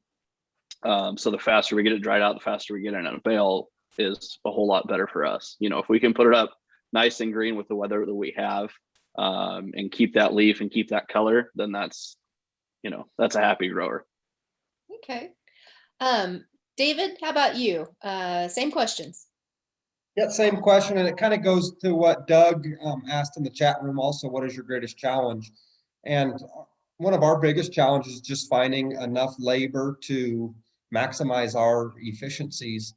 So our biggest kind of one of our goals of what we've been doing is just trying to find the right equipment to, like Andrew alluded to, is how do we get the hay cut in a timely fashion, get it to dry down, and get it in a bale and in the stack. I mean, we're shooting for 4 to 5 days. And so some of the stuff we're doing is we're looking at going to triple mowers to speed up windrowing time. And then we also bale with the steamer just so we can get more time in the field. So we're not waiting for those dew events, which are very few and far between in eastern Wyoming and eastern Colorado. It's all about efficiency of equipment. Yeah. So speaking of labor, is it really critical that you have a piece of equipment that you can put a relatively inexperienced operator in and let them go? Or is that something that you think about? It's not really something we think about. We have, once we have employees, they stick with us through the summer. So it's not that they're getting really inexperienced operators, but it's more of just time efficiency of how much that one operator can do in a 10-hour, 12-hour day, whatever he's going to be doing. And then the GPS and that kind of stuff, operator fatigue is always an issue as well. Yes. I spent an entire summer raking hay for my dad. He likes to say he's so glad that I got my job because I was a lousy hay raker. I beat the tar out of it. Fair enough. Yeah. I think I left more leaves in the field than I actually got in the windrow. But that was one thing that he was always, really important on is, how do you actually, there's an art to putting up the hay and how you do that. Same question, Darren. Innovations and equipment. What do you need? What are you looking for? So currently we don't run any John Deere hay equipment. We do have John Deere, stripper balers for the cotton. And the service, Chase, that you guys touched on that, the service that comes with those is, it's pretty impressive. There's not, other brands out there that are making those. So John Deere does have some really good service, that couples with that side of things. Going to the hay, we run accumulators and stage and bales at the edge of the field so you can get them on a semi and get them to the barn before it rains, is huge. One of the biggest things that I noticed, with that monitor that Chase had, tagging them bales out in the field to find the wet ones, is huge, because we bale with, we do get our humidity at night most times. So, tagging them bales and tracking what's in the bales is, I think that would be the next thing that we're going to look towards, is seeing exactly, where each bale is moisture wise, so we can stack them accordingly or put them, where they need to be. Because our humidity varies a lot, from one side of the field to the other. That's the downside of not baling with a steamer. And Chase, do you have another question? Nick, you've got another follow-up? I don't appreciate you three answering all these questions. They're firing at you. It's great to hear. I appreciate it too. Well, thanks, gentlemen.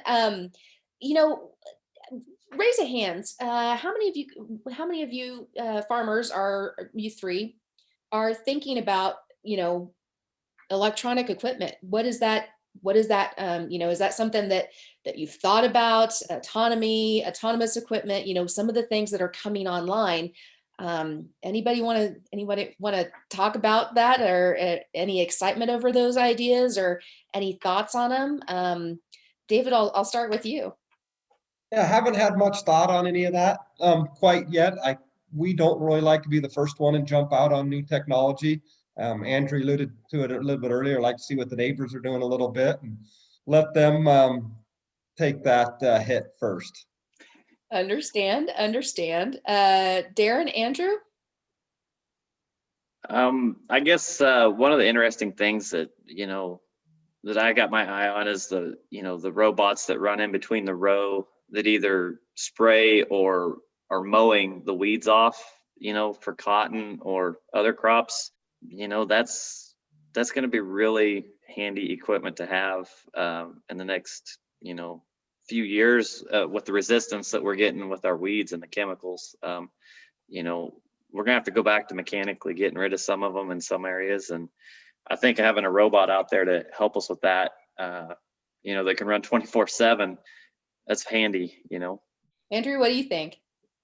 Yeah, I mean, I think it'll be a ways off. It's interesting because I'll talk with some guys about kind of the advancement in technology regarding the hay industry, and then you look at corn or wheat or soy or anything, these big players in crop production, and you see the advancement in technology for all of that, and then you see where hay is at. It has come a long way over the last 10 years or so, but it still has a long way to catch up to corn and soy and other technologies. I don't know where that's going to head. We talk about steamers, we talk about high production capacity balers, new windrowers, things like that. So you start running into those. I think for robotic technology, I think they're a benefit for row crop more than alfalfa or grass production, forage production as of yet, especially for vegetables down in, the Central Valley or down in Arizona and things like that, where they can go out and they can, weed and do a whole bunch of things when you don't have to hire somebody to do it, because labor is a large expense and it is getting harder and harder to find somebody that wants to do that job. So I think forages will probably move a little more towards efficiency and probably, variable rate fertilizer and stuff like that. I think the equipment wise for fully autonomous is going to be a little ways off, but I'm sure it'll probably happen here in the next 15, 20 years probably. It might be sooner, but I'm taking a guess it's going to be about that long. And if my dad had access to a robot baler that he could let go in the field at 2 a.m. and not have to be in the field at midnight, 2 a.m, I think that would have made his day, his year, his month and week and all of that stuff. I don't know about you fellas, but I think if he could get some more sleep and let an autonomous baler do its work, he would. But we have a question from the chat box. How important is dealer input to your operation? Equipment dealer input and seed dealer input as well. Where do you go for advice? Andrew, you've got the screen. I'll let you go first. Perfect. Yeah. So dealer input's huge. We wouldn't be able to do our job without them. From the local co-op, our agronomists, our seed dealers, and even our equipment dealers. That's the biggest thing is for us, the biggest thing is if we have that support, we know that we can do our job day in and day out pretty easily. So that's kind of where dealer input comes in. If you don't have a local dealer that is willing to service your equipment or your product or back up what they do, it makes it tough because you feel on your own pretty much. So dealer input's huge, and you just kind of have to get the right cohort of people in order to make your business succeed, and find those people that are willing to not only make the sale, because I mean, that's ultimately what they're trying to do, but also they want to make the sale to grow a relationship with you, and you to be their customer, and to know, hey, we're listening to you, tell us what you need, and we will try our best to do it. There you go. Darren, your advisors, your dealer advisors on the seed side, on the equipment side, just how important are they? Well, what I've noticed with Alforex is, the seed, the district managers and different things coming by and checking the stands out, and, actually walking out there in the field with you and, learning from them.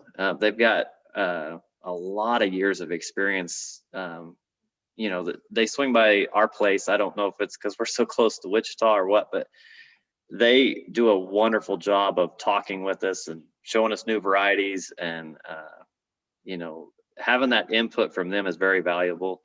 From the machine side of things, you at night, you really, you have a few hours, if you're not running a steamer, you've got a few hours to get things done, and having a strong dealer backing is very important. And somebody that's going to answer the phone, at 11 o'clock midnight, it's tough to find. Heston and, the guys that we use around here, they support their equipment, and it's very, very nice to know that they got your back no matter what time of day it is. Now, granted, there's only certain people you call at that time of night, but but it's very handy to have somebody there to have your back, when you've got a question and you don't want to wait till 8 a.m. to get it answered. Yeah.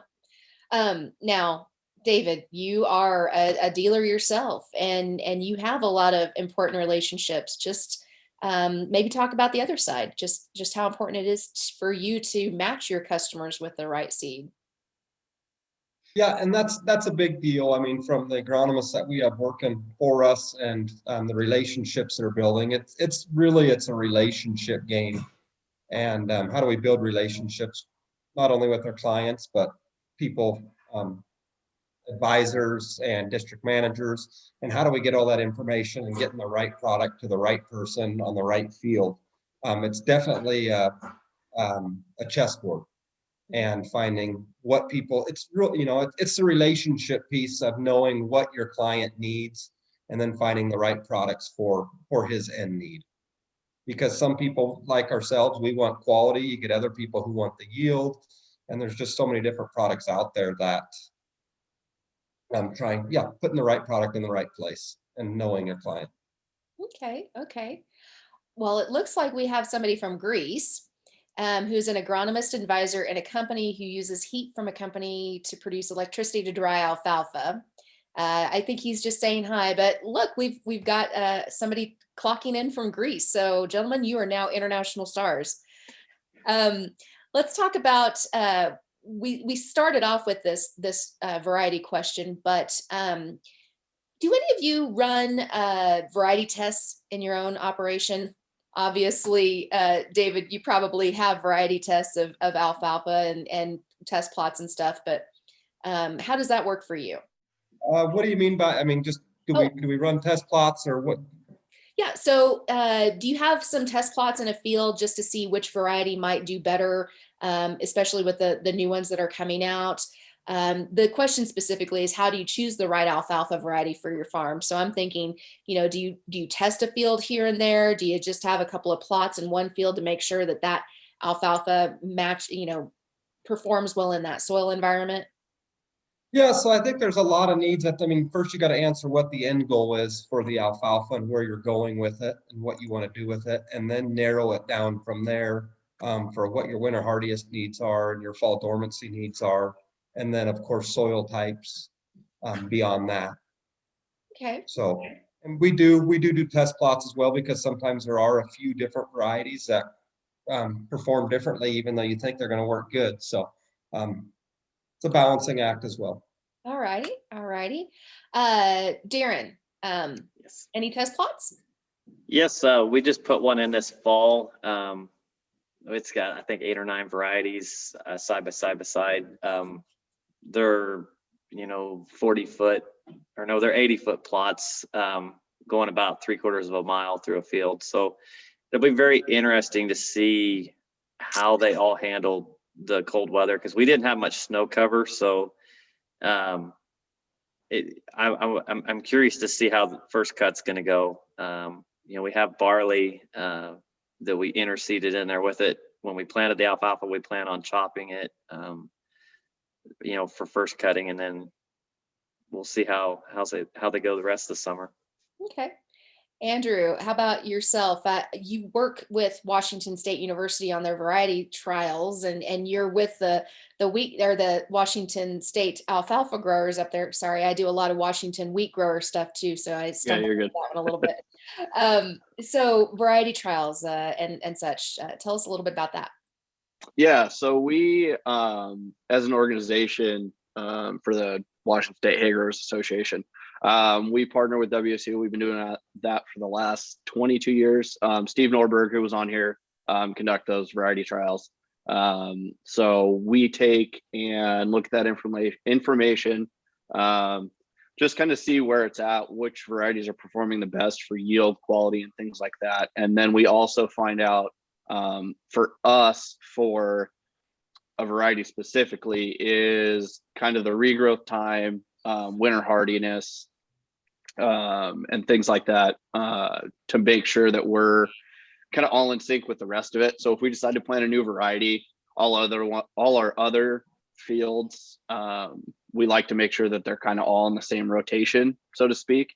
So we don't want one that is a super fast recovery and then have all the rest be super slow because our cutting schedule gets off, which ultimately isn't a big deal if it's one field. But if we start getting pretty far pushed back, we kind of start overlapping, especially when we get into the heat of end of June, July, August, when we have, back-to-back alfalfa grass cuttings that we can't keep up with. So we try to cater into that schedule as well. So, and especially if our neighbors tried a variety and we saw that it did pretty poorly, we'll kind of say, hey, we'll either try it and do a different fertility program, or we're going to kind of stray away from that.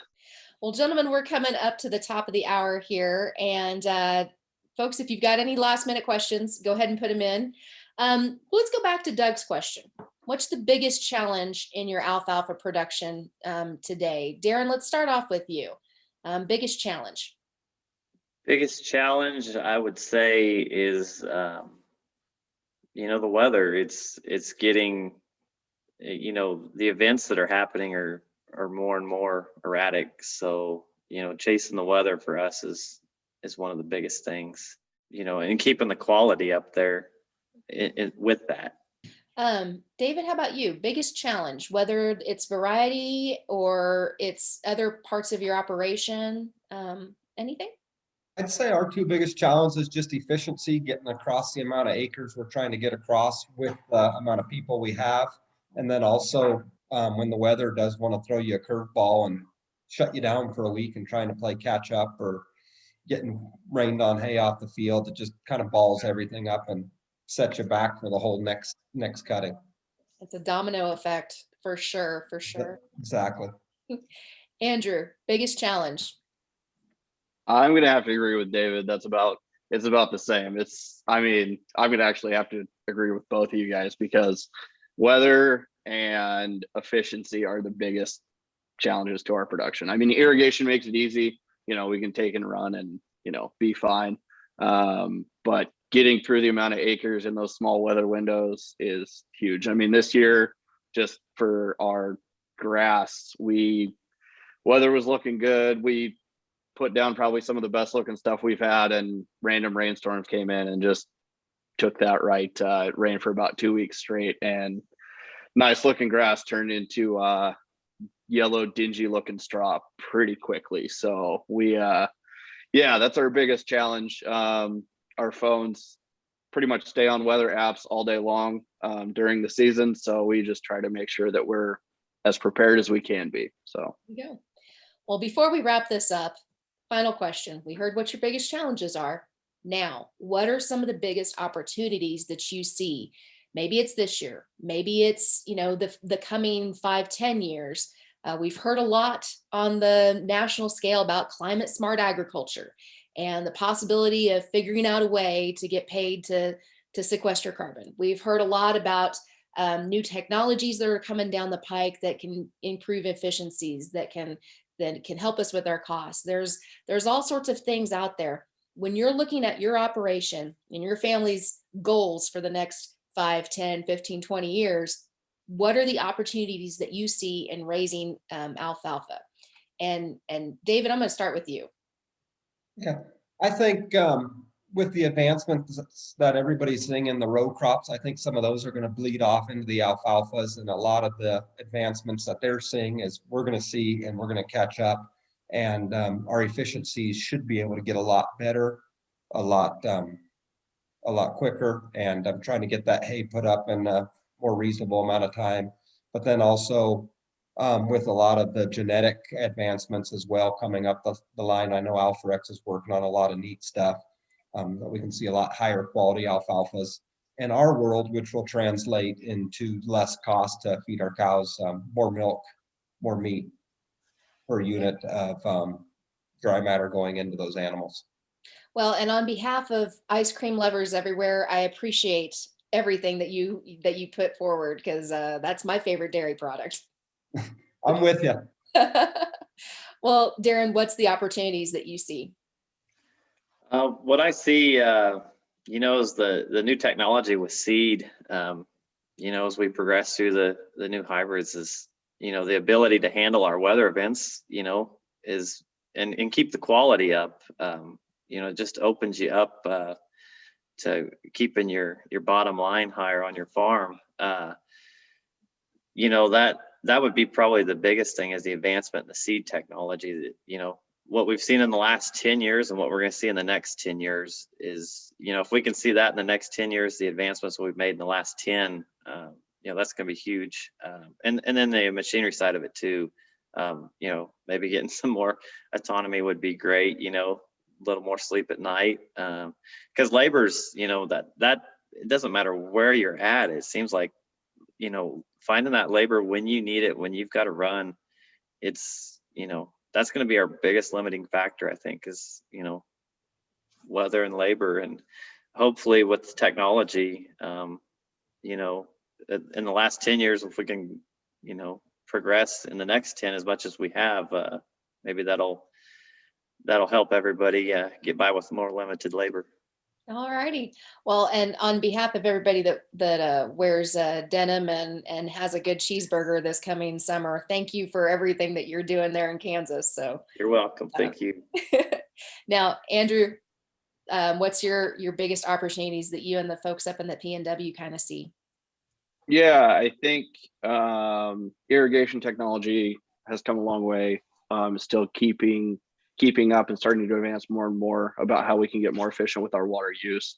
And then also, I think for seed and fertilizer technology, those are going to be huge. Paying attention to the 4 R's and making sure that we're getting it, right directly to the plant, and giving it exactly what it needs when it needs it, is going to be huge. I mean, soil health is huge. So anything we can do to help that continue and be abundantly productive over the next hundreds of years, then we'll be set.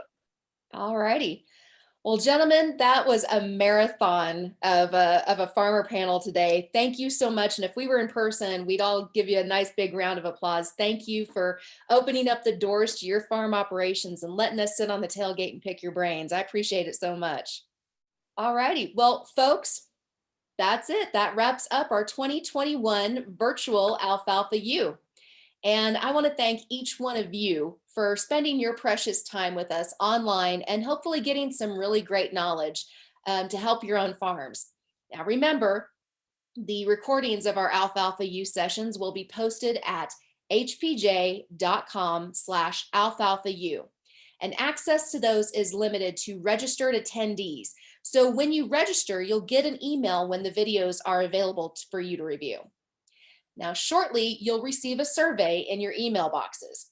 And if you do us a favor and take a moment and let us just know how we're doing. What could we be doing better? That's going to go a long way towards crafting next year's programming. Registered attendees will also receive a complimentary 8-week subscription to High Plains Journal. So there's even more opportunity to do that.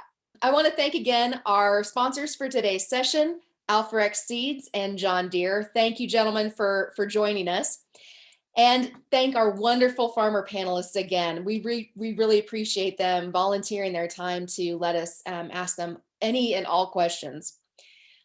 We look forward to bringing Alfalfa U back to you in 2022 in person, and we hope that you all are safe and sound wherever you are. On behalf of all of us here at High Plains Journal, thank you for riding with us, and we will see you on the trail. Dirt road in a gooseneck, saddle up with me. Dry land in God's country, crops far as I can see. The headlights on both ends.